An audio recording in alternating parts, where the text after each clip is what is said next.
Hi hello people, welcome back to our channel. మన ఛానల్ని ఇంకా ఎవరైనా కొత్తగా చూస్తున్నట్లయితే ఖచ్చితంగా సబ్స్క్రైబ్ చేసుకొని చూడండి. దాంతోపాటు చిన్న లైక్ చేయడం మాత్రం అసలు మర్చిపోకండి. ఈరోజు టాపిక్లోకి వెళ్ళిపోదామా? ఇంకా విరాట్ నోరు ఎలా తెరిపించాలా ఆలోచనలో టిఫిన్ చేయకుండా ప్లేట్లో ఏలు పెట్టి గెలుకుతున్న శివాని చూసి, శివ ముందు తిను, తర్వాత ఆలోచిద్దు కానీ కడుపులో తిండి పడకపోతే మెదడు కూడా సరిగ్గా పనిచేయదు అని అంది శక్తి. నిజమే నాన్న, వాళ్ళ గురించి తర్వాత ఆలోచిద్దు, ముందు నువ్వు కడుపు నిండా తిను. మనల్ని ఇబ్బంది పెట్టే వాళ్ళు హాయిగా తిని తిరుగుతుంటే మనం ఎందుకు కడుపు మార్చుకోవాలి అని అంది పద్మ. అందరూ ఫోర్స్ చేసేసరికి టిఫిన్ చేశాడు శివ. నువ్వు ఇంటికి వెళ్ళు శివాంగి, నేను సాయంత్రం వస్తాను అన్నాడు శివ. సాయంత్రమా? అప్పటి వరకు ఏం చేస్తావు అని అడిగింది శక్తి. ఈ విరాట్ గాడి కండిషన్ ఏంటో చూసి వస్తానే అని అన్నాడు శివ. నీకేం పని లేదా? పోయి ఆ ఎదవ దగ్గరకు పోతానంటావేంటి అని అంది శక్తి కోపంగా. ఓ మేడం, మనం వాడిని పులిహోర చేసిన తర్వాత వాడి కండిషన్ ఏంటో ఇంతవరకు కళ్ళతో చూడలేదు. మరి అంత ఓవర్ కాన్ఫిడెన్స్ కూడా పనికిరాదు. నేను కొట్టిన కోమాలోకి పోకుండా లేచాడంటే ఎదవ దగ్గర విషయం ఉంది అన్నాడు శివ. అందుకని ఇప్పుడు పని కట్టుకుని వెళ్ళి వాడిని గెలుకుతావా అని అంది శక్తి. ఇహిహి, అదేగా మరి చెప్పింది అని అన్నాడు శివ. చాలే శివ, నీ ఆటలు. నువ్వే చెప్తున్నావుగా వాడి దగ్గర విషయం ఉందని. అలాంటప్పుడు కోరి ప్రమాదాలు తెచ్చుకోవడం అవసరమా అని అంది శక్తి. తప్పదే శివాంగి, అయినా నువ్వేం టెన్షన్ పడకు. మీ ఆయన దగ్గర వాడికంటే డబుల్ మ్యాటర్ ఉంది అని అన్నాడు శివ కన్ను కొడుతూ. ఆహాహా, నీ వేషాలు మామూలుగా లేవుగా. అయినా నేను సాయంత్రం వెళ్ళిపోతానుగా శివ, ఈ కొంచెం సేపైనా నాతో ఉండొచ్చుగా అని అంది ఏడుపు మొహం పెట్టుకొని శక్తి. బైక్ ఎక్కిన వాడల్లా దిగి స్టాండ్ వేసి, ఏంటమ్మా ఇప్పుడు నేను ఎక్కడికి వెళ్తున్నానని? ఓకే, మధ్యాహ్నం కల్లా వచ్చేస్తానులే అని అన్నాడు శక్తి చుట్టూ చేతులు వేసి.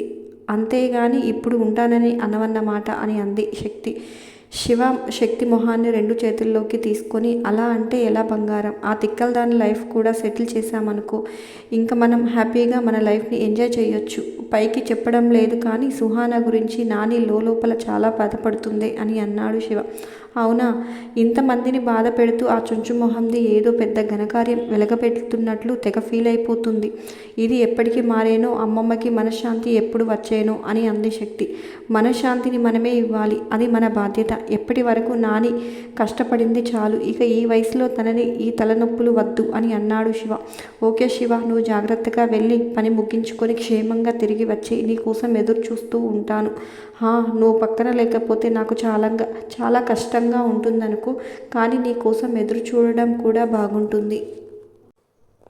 పెళ్ళైన కొత్తలో పొలం నుంచి వచ్చే వరకు ఎదురు చూసేదాన్ని. ఇప్పుడు తాతయ్య వాళ్ళ ఇంట్లో కూర్చొని నువ్వు ఏ కిచెన్ కిటికీలో నుంచి వస్తావో, పైప్ లైన్ పట్టుకొని వస్తావో అని ఎదురు చూస్తూ ఉండడం అలవాటైపోయింది.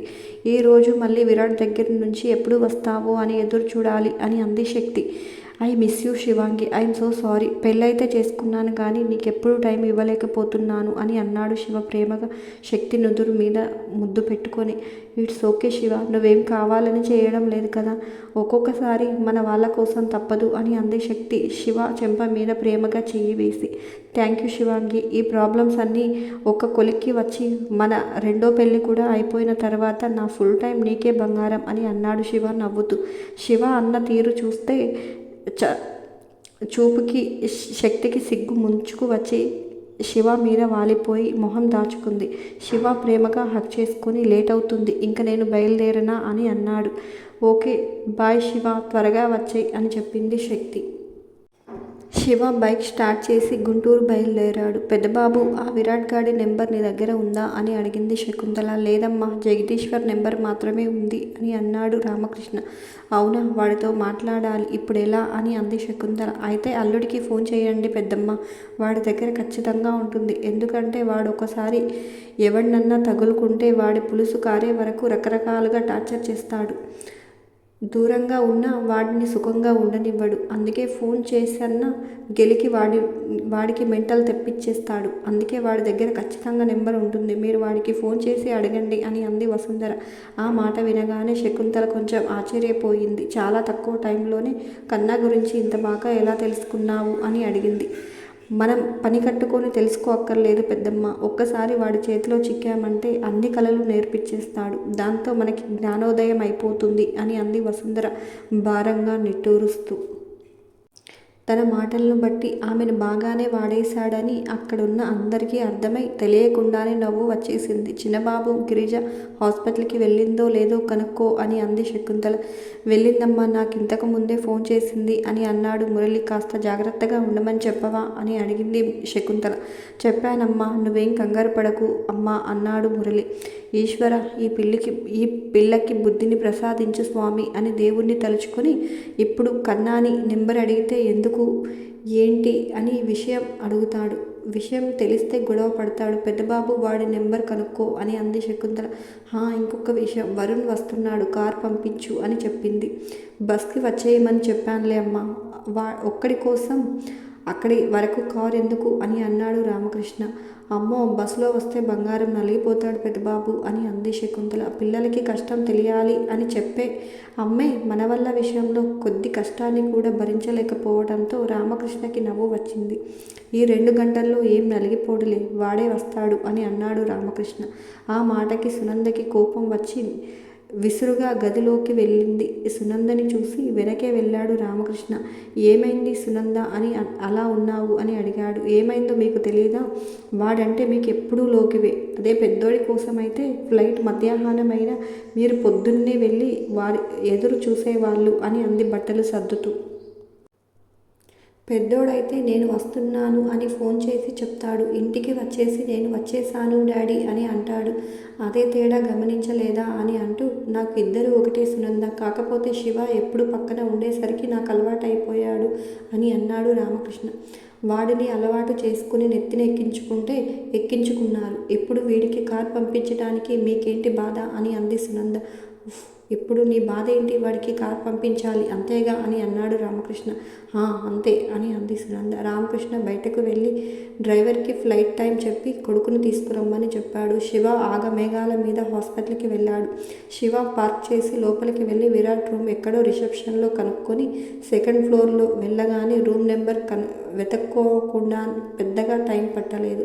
ఒక రూమ్ ఎదురుగా 4 తుమ్మ ముద్దుల్లాంటి మనుషుల్ని చూడగానే అదే విరాట్ రూమ్ అని అర్థమైపోయింది. స్టైల్గా బైక్ కీస్ తిప్పుకుంటూ వెళ్తున్న శివాని చూడగానే వాళ్ళ రూమ్ డోర్కి అడ్డంగా నిలబడ్డారు. పర్వాలేదురే, నేనంటే ఆ మాత్రం భయం ఉంది, చాలు, అది చాలు అని గట్టిగా అంటూ, ఇప్పుడు నేను ఫైట్ చేసే మూడ్లో లేను కానీ ఆ ఎదవ ఏం చేస్తున్నారా అని అడిగాడు శివ ఒకడి భుజం మీద చెయ్యి వేసి. శివ చెయ్యి లేపగానే కొడుతున్నాడేమో అనుకొని వాడు అదిరి చచ్చాడు. అన్న పడుకున్నాడు అని అన్నాడు ఇంకొకడు. ఎదవ అంటే ఎవరని అడుగుతారనుకున్నాను, కానీ మీ అన్నయ్య అని ఎంత కరెక్ట్గా గెస్ చేసావురా గుండుగా, వెరీ గుడ్ బాయ్, పైకి వస్తావు అన్నాడు శివ వాడి గుండు మీద వేళ్లతో ఆడిస్తూ. థ్యాంక్ యూ బాబు అన్నాడు వాడు సిగ్గుపడుతూ. అయినా పట్టపగలు 11 గంటలకు నిద్ర ఏంట్రా చండాలంగా, మా నాని అయితే వాడిని చంపేసేది తెలుసా, సూర్యోదయం అయిన తర్వాత మంచం మీద పడుకుని ఉంటే దరిద్రం పడుతుంది అని ఆ ఎదవకి తెలియదేమో, మనం చెప్దాం పదండి అని అన్నాడు శివ. వద్దు బాబు, అన్న తిడతాడు అని వాళ్ళు చెప్తున్నా వినకుండా లోపలికి వెళ్ళి హాయిగా పడుకున్న విరాట్ని చూసి దెబ్బ తగిలిన కాళ్ళు మీదే ఒక్కటి వేశాడు. దెబ్బకి విరాట్ నిద్ర లేచిపోయి కళ్ళు తెరిచి కూర్చొని అన్నాడు శివ కళ్ళెగరేస్తూ. ఇంటికి వెళ్ళిన శక్తిని శివ ఏడని అడిగింది సునంద. నేను వద్దంటున్నా వినకుండా విరాట్ దగ్గరకు వెళ్ళాడు అత్తయ్య అని అంది శక్తి. ఆ మాట వినగానే సునంద చేతిలో గరిటె జారిపోయింది. వామ్మో, ఈ విషయం అప్పుడే ఫోన్ చేసి చెప్పాలి కదా శక్తి అంటూ కిచెన్లో నుంచి వేగంగా బయటకు వెళ్ళి బయట కొబ్బరి చెట్ల చుట్టూ పాదు చేస్తున్న శకుంతల దగ్గరకు వెళ్ళి అత్తయ్య అత్తయ్య అని అంది కంగారుగా. ఏమైంది, ఏంటి ఆ కంగారు అని అడిగింది శకుంతల. ఈ పిల్లోడు మళ్ళీ విరాట్ దగ్గరకు వెళ్ళాడంట అత్తయ్య అని చెప్పింది సునంద కంగారుగా. అత్తగారి వెనకే వచ్చింది శక్తి. కంగారు పడాల్సింది ఏమీ లేదత్తయ్య, శివ ఊరికే వెళ్ళి వాడి కండిషన్ చూడ్డానికి వెళ్ళాడంతే. ఈ సుహానా చెప్పిన మాట వినడం లేదు కదా, ఒకవేళ ఏమరపాటుగా ఉంటే వాడు లేచి తిరిగే పరిస్థితుల్లో ఉన్నాడా లేదా అని చూడడానికి వెళ్ళాడు అని అంది. నువ్వేం కంగారు పడకే, నేను హాస్పిటల్కి ఫోన్ చేస్తాను, కన్నాకి ఏం కాదు అని అంటూ విరాట్ గాడు ఏదైనా చేసే స్థితిలో లేడు. కానీ ఈ జిత్తులో మారినక్క జగదీశ్వర్ గారిని నమ్మకూడదు, ఎందుకైనా మంచిది, ఫోన్ చేస్తాను అంటూ ఫోన్ తీసుకుంది శకుంతల. శివ ఫోన్ చేసింది. శివ ఫోన్ చూసుకొని మా నాని అంటూ ఫోన్ లిఫ్ట్ చేసి హా నాని అని అన్నాడు. కన్నా ఎక్కడున్నావు అని అడిగింది శకుంతల. ఈ విరాట్ని చూడడానికి వచ్చాను నాని. వీళ్ళ అయ్య నేనేదో చంపేశాను నరికేశాను అని మీడియా ముందు తెగ ఎగిరాడు కదా, సడి చప్పుడు లేకపోతే నిజంగానే పోయాడేమోనని నాకు కూడా అనుమానం వచ్చింది. అందుకే ఒకసారి చూసొద్దామని ఇక్కడికి వచ్చాను అని అన్నాడు శివ. ఓ ఎలా ఉన్నాడు అని అడిగింది శకుంతల. ఎలా లేక తెగ బలిసి పందిలాగా ఉన్నాడు. హాస్పిటల్ వాతావరణం పడినట్లు ఉంది ఎదవకి. బాగా రంగు కూడా తేలి నాకు పోటీ వచ్చేస్తున్నాడు అంటూ విరాట్ బుగ్గ మీద పొడిచాడు శివ. అవునా, అంటే తొందరలోనే ఇంటికి వచ్చేస్తాడన్నమాట అని అంది శకుంతల. హా నాని, నేను రానివ్వనుగా అన్నాడు శివ వాయిస్ మారుస్తూ. వద్దు కన్నా రానివ్వని. వాడితో నాకు కొంచెం పని ఉంది. ఇప్పుడు నువ్వు వాడిని ఏం చేయకు అని అంది శకుంతల. వీడితో మనకేంటి నాని అని అన్నాడు శివ కోపంగా. అవన్నీ ఫోన్లో కాదు, నువ్వు ఇంటికి వచ్చిన తర్వాత మాట్లాడుకుందాం అని అంది శకుంతల. సరే నాని, నేను వస్తున్నాను అని అన్నాడు శివ. జాగ్రత్త కన్నా, ఆ జగదీశ్వర్ తోడేలు లాంటివాడు అని అంది శకుంతల. నేను చూసుకుంటాను నాని, డోంట్ వరీ అన్నాడు శివ. మంచిది అని ఫోన్ పెట్టేసింది శకుంతల. నానికి వీడితో ఏం పని అని ఆలోచనలో పడ్డాడు శివ.